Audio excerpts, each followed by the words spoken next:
Ya, karena periksa waktu itu ya periksa sendiri, berangkat sendiri. Akhirnya terus harus terbuka ke keluarga, ke lain-lainnya. Akhirnya dengan berbagai pertentangan, akhirnya saya memutuskan untuk bersedia tidak menerima saya.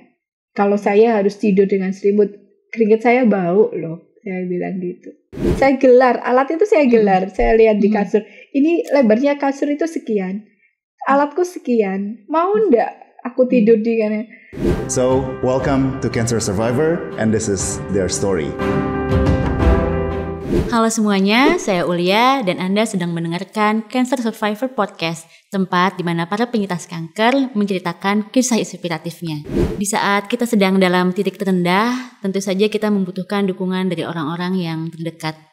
Dari episode-episode Cancer Survivor Podcast sebelumnya, saya sudah pernah berbincang-bincang dengan seorang suami yang mendampingi pengobatan istrinya. Juga seorang istri yang merawat suaminya yang terkena kanker. Begitu pula dengan dukungan dari orang tua kepada anaknya dan juga dari kakak kepada adiknya.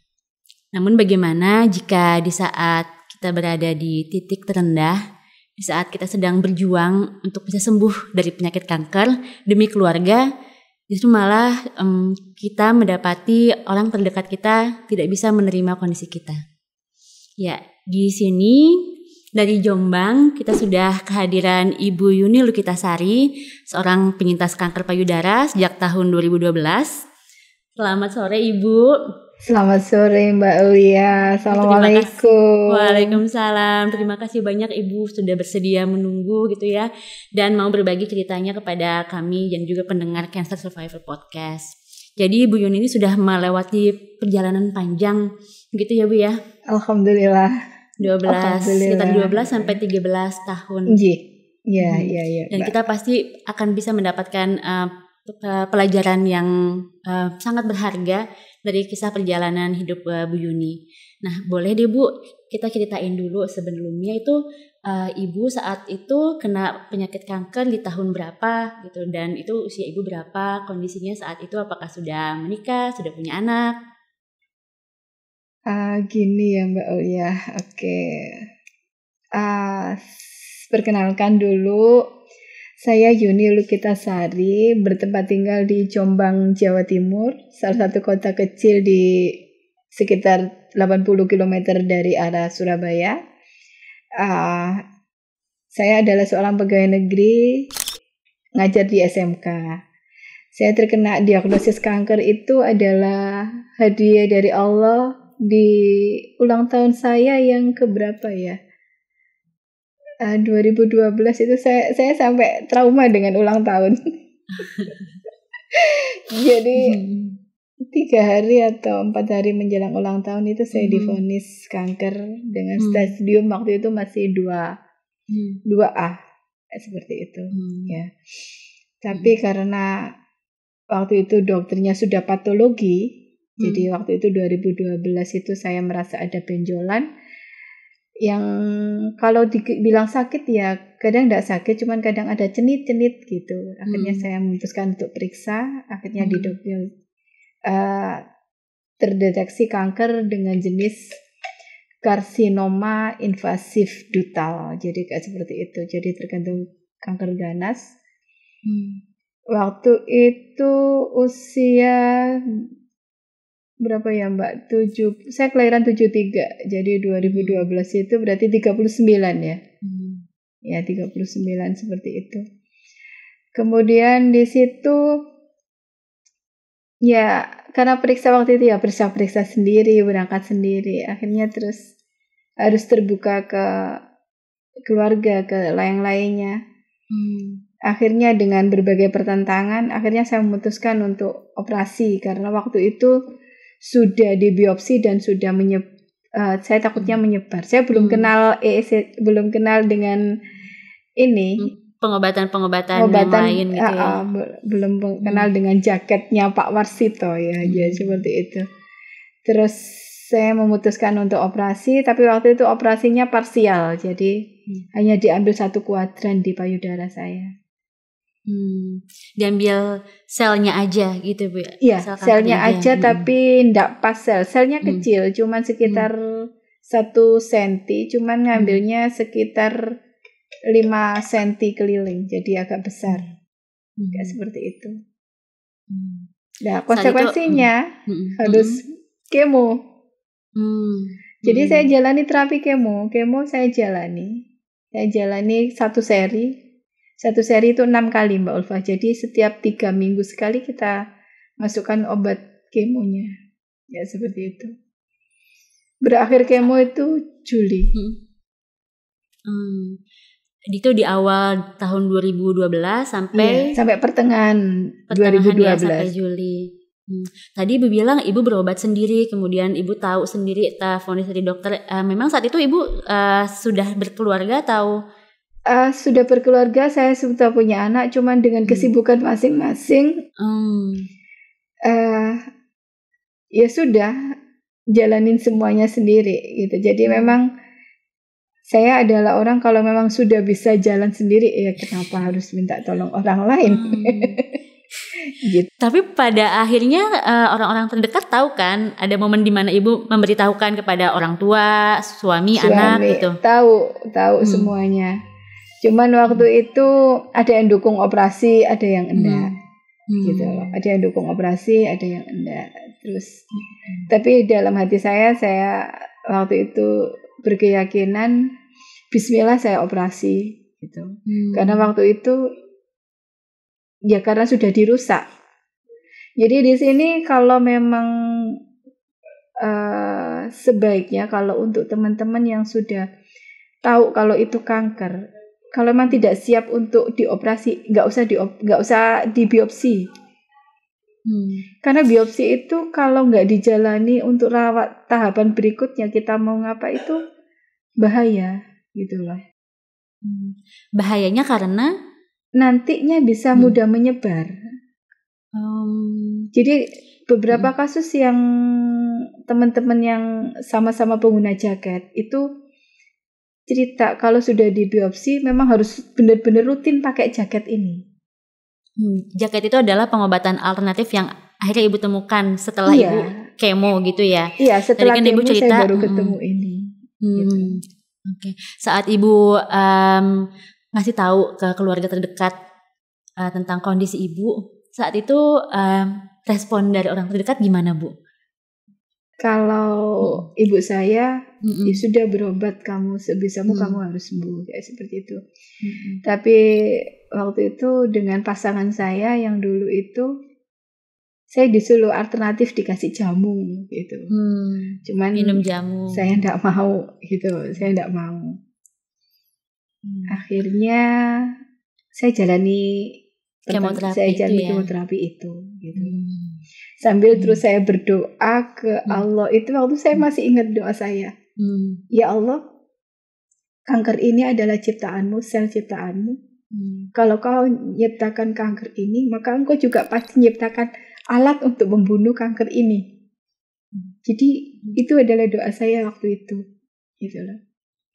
Akhirnya saya dapat kabar dari adik saya itu artikel di koran apa ya, saya lupa. Di situ tertulis Pak War ada jaket pembunuh kanker kayak seperti itu. Ada jadi nomor Pak War kontraknya. itu Pak War itu adalah Dr. Warsito. Iya. Gitu ya, seorang penemu jaket sebagai pengobatan alternatif kanker. Iya. Gitu ya Bu. Iya.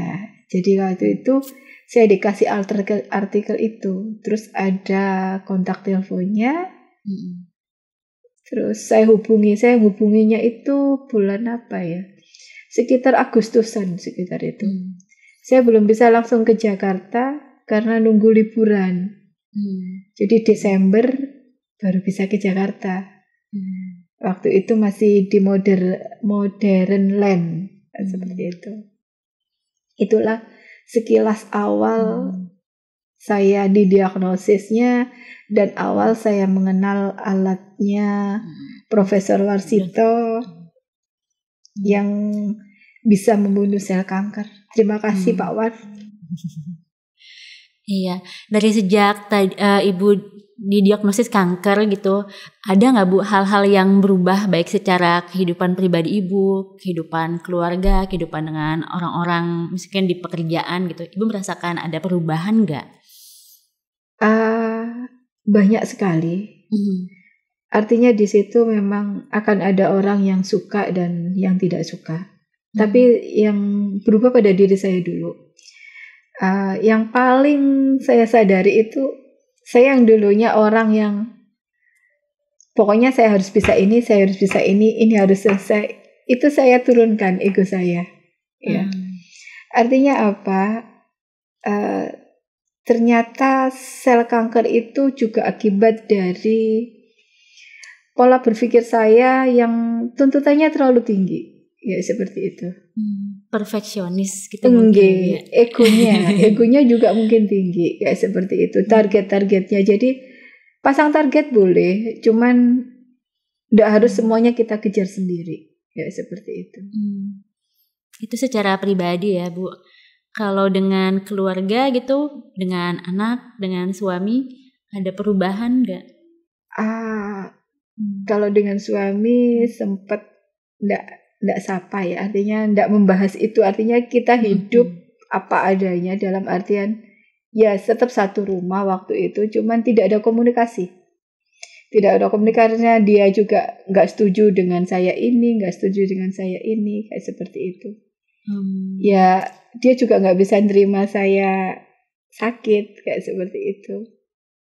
Akhirnya ya nggak ngomong. Ibu menjalani pengobatan sendiri gitu ya, mencari mungkin tadi alternatif sendiri gitu ya, cari-cari informasi tentang pengobatan itu juga sendiri. Anak Ibu tahu dan paham kondisi Ibu saat itu? Tahu sekali gitu. Jadi waktu itu ya memang ada beberapa yang nggak enak gitu dia, jadi posisinya nggak enak sama sekali. Sampai akhirnya Ibu menemukan tadi ya dari artikel koran ada mungkin harapan gitu buat Ibu bisa pengobatan yang jadi tadi apa bahasanya, mungkin bisa menjadi penawar gitu. Mungkin Ibu selama ini kemo, terus kemudian tadi minum jamu juga keberatan gitu. Itu bagaimana awal mulanya saat Ibu menjalani pengobatan di klinik yang tadi Ibu ceritakan itu?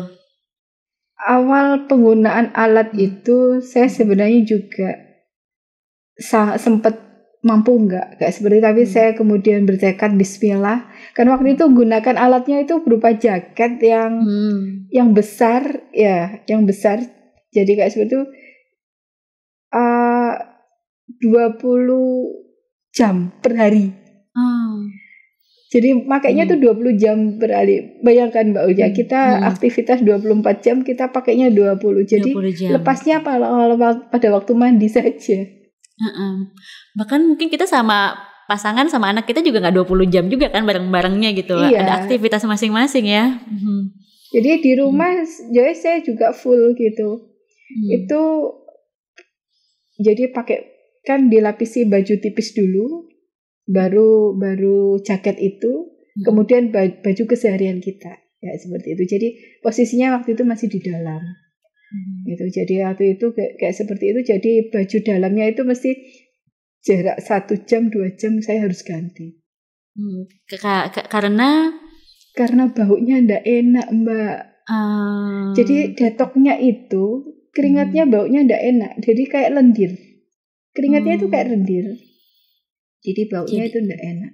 Termasuk juga pemakaian alat itu ada banyak efek sampingnya juga berarti ya tadi bau yang nggak enak. Memang sudah dijelaskan di awal kalau nanti itu mesti ada BAB atau air kencing atau keringatnya itu mesti baunya ndak enak. Kayak seperti itu. Jadi sudah campur keringat, terus efeknya juga nggak enak kan, baunya juga nggak enak. Jadi kadang mungkin buat orang di sekitar kita juga nggak nyaman gitu loh. Ada komentar nggak Bu dari orang-orang sekitar gitu? Ya ada yang menghindar, juga ada yang pergi. Ya seperti itu ya. Ya udahlah Mbak, jalan yang harus seperti itu. Iya. Gimana Ibu menghadapi masa-masa itu? Sekali lagi support itu harus ada. Artinya walaupun mungkin anak saya kan waktu itu masih SMP, artinya dia juga dengan jadwal dia di sekolah atau apa kayak seperti itu, ketemu ya kalau sore kayak seperti itu, dia support nungguin ataupun buat itu. Cuman ya itu untuk suami waktu itu mungkin dia ya keberatan dengan saya kayak seperti itu. Akhirnya ya harus jalani sendiri gitu. Tapi maksudnya pasti ada upaya kan Bu ya, misalnya untuk bagaimanapun Ibu pengen sembuh demi keluarga kan ya gitu. Iya. Ada upaya-upaya komunikasi dan kompromi gitu. Masa-masa itu ada kan ya? Ada, cuman waktu itu yang saya pegang teguh adalah dari omongan orang tua saya gitu loh. Kamu harus sehat, kamu harus sembuh. Ibu tidak mau kehilangan anak lagi karena orang tua saya sudah kehilangan adik saya di waktu adik saya yang di bawah saya itu kecelakaan di waktu dia di SMA kelas 3 kayak seperti itu. Jadi salah satu hal yang menguatkan saya juga orang tua saya waktu itu. Jadi mungkin itu titik yang berat ya, yang gak semua orang tuh mungkin bisa kuat menjalaninya ketika kita mau sembuh demi keluarga, tapi ternyata orang yang kita harapkan mensupport kita itu belum bisa menerima konsekuensi dari pengobatan yang kita jalani itu ya. Kalau gitu gimana caranya saat itu Ibu bangkit dari kondisi yang rendah tersebut? Apa yang bikin Ibu semangat lagi? Yang bikin saya semangat lagi kan juga anak ya Mbak. Anak kan dengan saya kayak seperti itu, mau ndak mau saya harus kuat. Saya harus kuat. Terus saya juga ndak mau lihat orang tua saya sedih gitu. Orang tua saya sudah kehilangan adik saya kayak seperti Ibu. Aku ndak mau anakku meninggal lagi. Aku ndak mau anakku meninggal lagi. Jadi kayak seperti itu. Jadi orang tua saya mesti, udah kamu pakai itu alat itu. Ibu saya mesti ngontrol saya. Alatnya kok gak digawe? Alatnya, jadi ibu saya mesti gitu. Tapi kenapa sih Ibu masih yakin dan mau pakai alat tersebut dengan beragam konsekuensi dan efek sampingnya, Bu? Terus terang, alat itu kalau saya pakai itu, saya merasa kayak dicas gitu loh. Jadi baterai yang awalnya waktu sudah mau habis gitu 30%, 20%, kalau saya pakai alat itu sudah langsung baterainya full. Jadi badan itu terasa enak. Jadi badan itu terasa enak walaupun nanti ada satu saat itu kita pas pakai alat itu kayak ada apa ya? Kayak ada gelombang yang ketemu gelombang terus akhirnya tubuh kita sakit celenit gitu. Itu tuh ada, tapi kalau sudah seperti itu udah diam saja. Nanti habis itu normal kok. Gitu. Bayangan saya waktu itu kalau saya diskusi dengan profesor itu, dengan Profesor Warsito itu kayak gelombang dari alat ini sama gelombang dari kanker itu lagi berperang. Lagi bertempur mereka ya.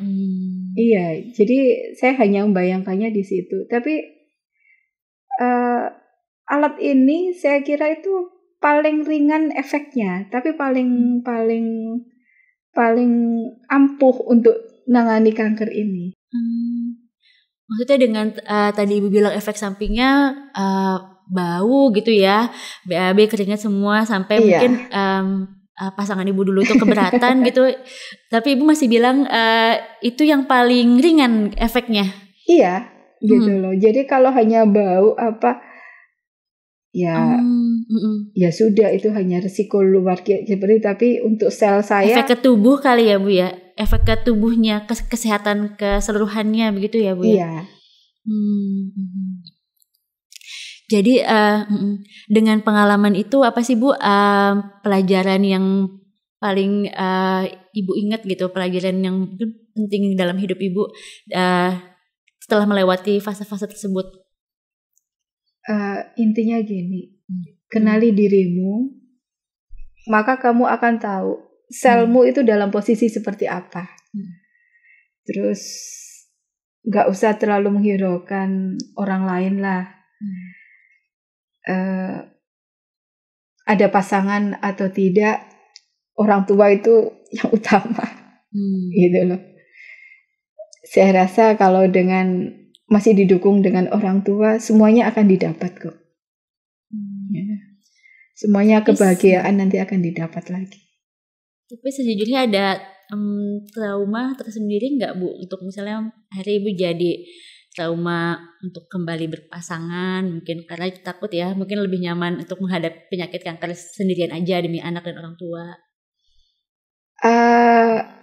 Kebetulan Mbak, 2002 kan saya menikah lagi. Itu pun saya mencolot ya, saya loncat ceritanya sedikit. Ini 2002 itu saya sama Pak Warsito itu dikasih alat lagi untuk mengcover seluruh sel yang di tubuh saya itu. Saya diganti alat yang berupa selimut.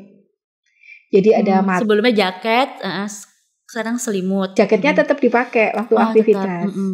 Tapi waktu tidur pakai matras sama selimut.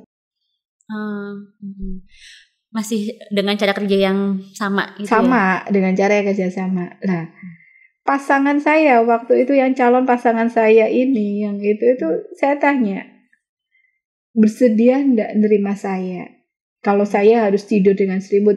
Keringat saya bau loh, saya bilang gitu. Ya, Allah masih mengirimkan orang yang sayang ke saya. Dia bisa nerima saya dan support saya sepenuhnya gitu loh. Jadi itulah, jangan berprasangka negatif ke Allah walaupun kita sudah dikasih cobaan yang begitu besar, sakit, ditinggal pasangan, tapi rencana Allah pasti lebih indah gitu loh. Kita akan dipertemukan dengan kebahagiaan yang lain, yang lebih lagi gitu.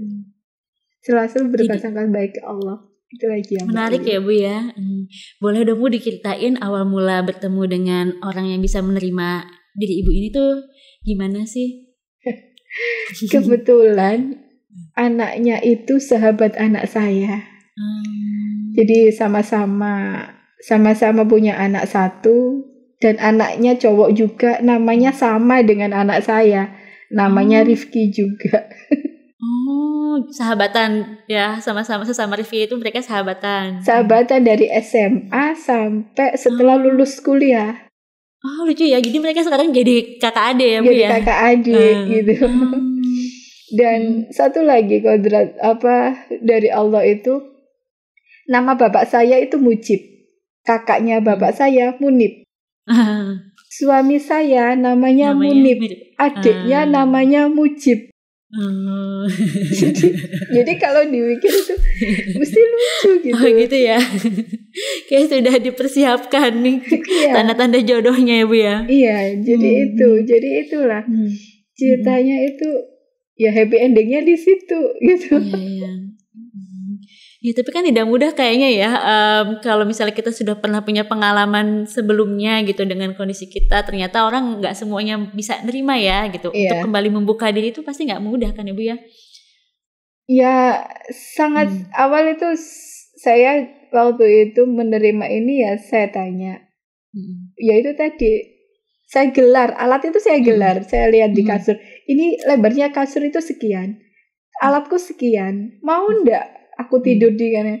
Juga apa-apa lah, dia ada itu. Jadi ya alhamdulillah dipertemukan dengan orang itu. Terima kasih suami saya. Dia mendampingi saya di acara yang pertama ikut Lavender itu di 2022 di Solo. Acara dari Yayasan Lavender ya, Yayasan komunitas para penyintas kanker ya. Iya, penyintas kanker itu. Jadi Ibu juga bergabung di Yayasan Lavender. Iya. Saya ikut digabung di Lavender itu sudah sejak awal kena kanker itu. Ada beberapa kegiatan baik yang online maupun offline, kayak seperti itu. Dan suami mendukung ya, tetap ikut sekali. Ya. kalau misalnya tadi Ibu bilang happy endingnya di situ gitu ya, Ibu ngelihat kalau dari diri Ibu sendiri ada nggak Bu perbedaan gitu yang Ibu rasakan gitu? Oh mungkin dulu saya masih bagaimana gitu sehingga mungkin dikasih ujian tersebut gitu, dan sekarang bedanya mungkin Ibu sudah lebih bisa menjawab ujian tersebut. Ya mungkin itu tadi. Kalau dulu egonya masih tinggi, perfeksionisnya masih tinggi, maka diuji. Yuni, kamu itu orangnya perfeksionis. Kalau kamu tak coba gini, kira-kira kamu mampu enggak? Bisa turun enggak egomu? Kayak seperti itu. Tentang menurunkan ego dan standar ya Bu ya? Iya, ya? ego dan standarnya. Jadi kita nggak usah jadi pemimpin atau pemenang, tapi kita jadilah orang yang berguna untuk yang lain, gitu aja. Terus satu lagi Mbak, saya itu kalau tubuh saya kesakitan atau ada hal yang nggak sehat di tubuh saya, obatnya itu membesuk atau ketemu dengan saudara-saudara kita yang sakit. Jadi kita membesuk orang sakit. Kalau saya, ini yang pengalaman saya. Jadi kalau selesai membesuk orang sakit itu, badan itu terasa lebih fresh. Jadi badan yang tadinya kesakitan atau apa itu lebih sehat. Mungkin mengobati batin kita juga ya Bu ya? Mungkin, ya. Jadi mungkin gak seperti itu. Jadi ya itulah. Itu salah satu anugerah Allah. Jadi kita harus membesuk orang sakit. Kayak seperti itu memang sudah perintahnya Allah. Dan itu akan jadi obat bagi kita. Gitu. Suami saya ini selalu dukung. Jadi kadang ada teman saya dibel, Bu, orang ini kena kanker, ini. Kalau orangnya mau ketemu saya, monggo, saya akan datang ke rumahnya, gitu. Suami saya juga mesti dampingi, kayak seperti itu. Kayak seperti itu paling enggak kita, walaupun kita enggak menyembuhkan mereka, tapi kita bisa diajak ngomong sama mereka, kayak seperti itu. Itu aja Mbak Ulfa. Kalau perubahan gaya hidup mungkin dari pola makan, olahraga. Kalau pola makan, saya itu agak sembrono. Artinya saya tidak terlalu tarak. Karena aktivitas itu kan tinggi ya Mbak. Jadi kadang butuh makanan dan kita harus berada di luar. Kayak seperti kita itu. Makan ya. Kita harus berada di luar, di acara kegiatan sekolah. Kan makanan sudah disiapkan. Kayak seperti itu. Ya makan. Tapi kalau tubuh kita sudah terasa tidak enak, puasa. Itu aja. Jadi kalau sudah tubuhnya tidak enak, ya puasa. Jadi nggak terlalu yang tarak atau pemilih seperti apa, enggak. Jadi tetap saya makan apa adanya. Karena tubuh saya juga harus mengenal, ini makanan baik, ini makanan kurang baik. Kayak seperti itu. Itu aja. Jadi kalau memang sudah, enggak itu ya puasa sudah. Gitu aja. Ini dari kisah perjalanan Ibu, saya jadi pengen denger nih, apa sih kira-kira yang pengen Ibu sampaikan untuk para penyintas kanker juga yang mungkin posisinya seperti posisi Ibu dulu gitu, merasa berjuang sendiri, merasa mungkin gak mendapatkan dukungan, bahkan ditinggalkan oleh orang yang kita harapkan jadi pendukung terbaik gitu, jadi pendukung terhebat kita. Apa yang pengen Ibu sampaikan? Tetap semangat. Apapun kondisinya, apapun yang akan diberikan Allah dengan kondisi kita sendiri, ataupun kita harus berjuang mati-matian sendiri untuk berobat ke sana kemari sendiri, kayak seperti itu, tetap semangat dan positif. Yang terjadi adalah sesuai dengan prasangka kita. Jadi kalau ini Allah lagi ngasih saya seperti ini, bukan berarti Allah adalah gak sayang, tapi ini adalah bukti sayangnya Allah. Yakin bahwa Allah masih ngasih sembuh, sudah itu saja. Nanti semuanya akan diatur Allah. Sudah nggak apa-apa berjuang sendiri, itu nanti akan bahagia dan akan sehat kok. Terus kalau ketemu sama-sama yang sakit, baik di rumah sakit maupun di klinik manapun, gak seperti itu, jangan sungkan-sungkan untuk bercerita dengan teman yang lain. Karena kanker itu bukan suatu aib. Kanker itu ada karena memang Allah ciptakan ada. Jadi kita dikasih kanker bukan karena kita banyak dosa atau apa. Itu rasa sayang, bukti Allah, cintai Allah ke kita. Gitu aja. Pasti Allahnya bukan kita. Tapi waktu pas dulu Ibu berada di titik terendah itu, pernah gak sih Ibu jadi kayak mempertanyakan, kalau tadi kan Ibu sudah bisa kasih pesan gitu kepada orang yang mungkin dalam posisi yang sama gitu. Tapi pas saat Ibu mengalaminya dulu, pernah gak sih Ibu merasa ini pengalaman yang paling mungkin Ibu ya tidak mau mengulangi lagi karena ini titik terendah Ibu gitu? Sebenarnya ada sih. Ada. Jadi waktu itu ya tujuan kita sudah beda. Artinya setelah kegagalan yang pertama itu, saya dalam hati saya ya pokoknya saya harus sehat. Saya harus sehat, dampingi anak-anak sukses, merawat orang tua, kayak seperti itu. Tapi soal nanti dikasih jodoh lagi, itu dalam hati saya dulu gak kepikiran. Tapi itu semuanya nanti itu sudah Allah yang ngatur, gitu aja. Sekarang kalau soal trauma itu harus dihilangkan sebenarnya. Harus dihilangkan karena kalau kita terus trauma, kan akan ada sisi kurang baik di sel kita juga. Jadi kita gak boleh pendendam, kita harus bermaaf. Gak boleh sakit hati, tapi kita juga gak boleh terlalu tinggi egonya gitu. Jadi kanker itu mengajari kita untuk jadi pribadi yang lebih baik, gitu aja. Sekarang kalau untuk pasangan gitu yang sedang mencoba mendampingi istri atau suaminya yang terkena kanker, yang merupakan penyintas kanker, Ibu ada kata-kata enggak yang ingin disampaikan? Untuk para suami atau istri yang lagi pasangannya sakit, sabar. Sabar. Tidak ada orang yang mau sakit. Iya. Memang capek, saya tahu capek ngerawat. Tapi sebenarnya lebih capek yang sakit. Gitu. Lebih capek yang sakit. Ya, ngerawat orang sakit itu capek, tapi lebih capek yang sakit. Itulah. Hargai pasanganmu, support pasanganmu apapun keadaannya. Karena pernikahan sudah menyatukan suami istri itu. Jadi selalu support pasangannya. Itu saja. Sabar. Saya mesti kalau besuk teman atau itu, mesti suaminya atau istrinya saya bisikin, sabar ya. Gitu. Nanti kalau memang mau marah atau capek, mundur saja dulu selangkah, tapi kemudian maju lagi untuk merengkuhnya, untuk memeluknya. Gitu aja. Karena sakit kan ujian bersama ya, kalau misalnya kita berpasangan gitu ya, salah satu yang sakit mungkin itu kita menjalaninya harus bareng-bareng gitu ya. Bareng-bareng. Kalau sekarang kondisi Ibu sudah sehat, pulih dari kanker atau bagaimana? Alhamdulillah, sebenarnya gini, saya itu naik turun. Jadi 2012 itu saya operasi pertama 1 kuadrat.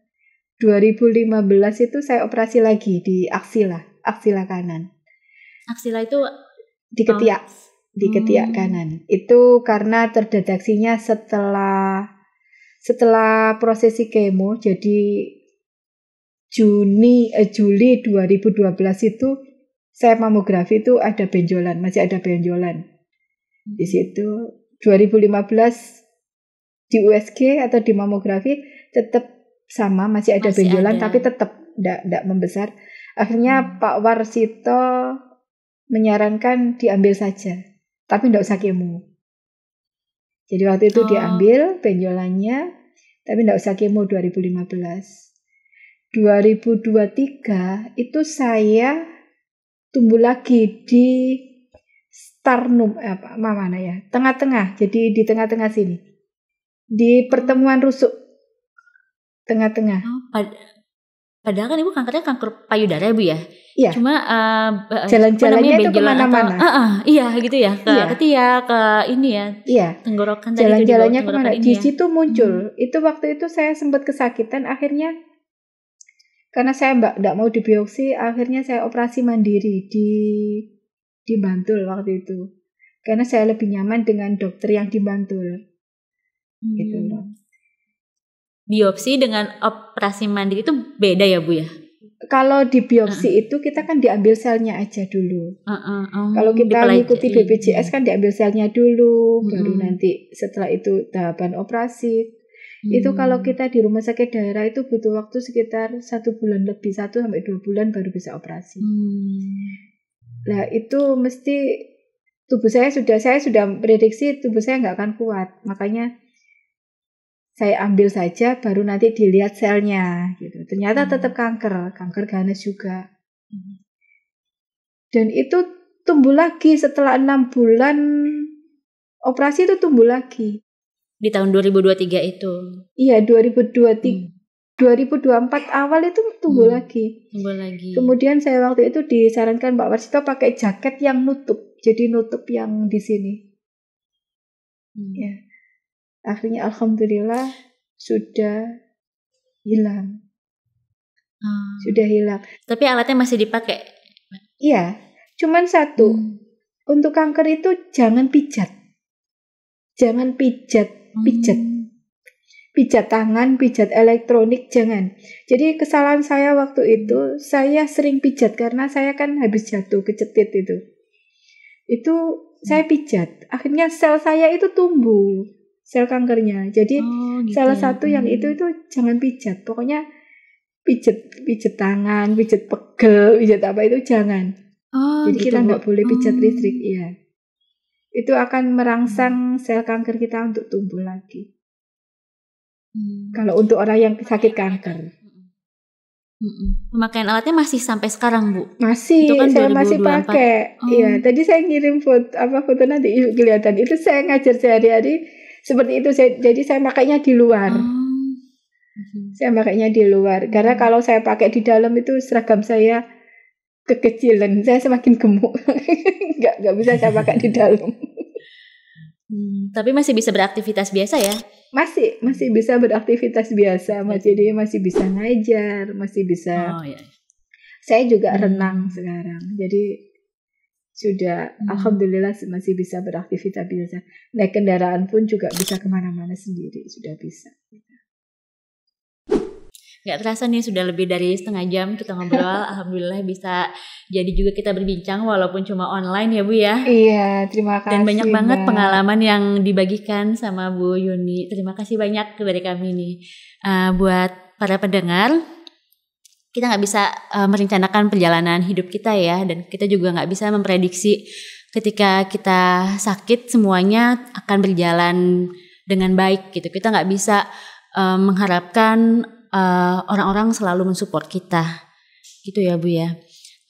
Perjalanan mengarahkan kita untuk cuma bisa percaya pada takdir Tuhan bahwa itu yang terbaik dan itu pasti yang paling indah. Iya. Ya sekian episode Cancer Survivor kali ini. Semoga bisa diambil pelajarannya. Jangan lupa tonton terus Cancer Survivor Podcast. Salam dari saya. And this is their story.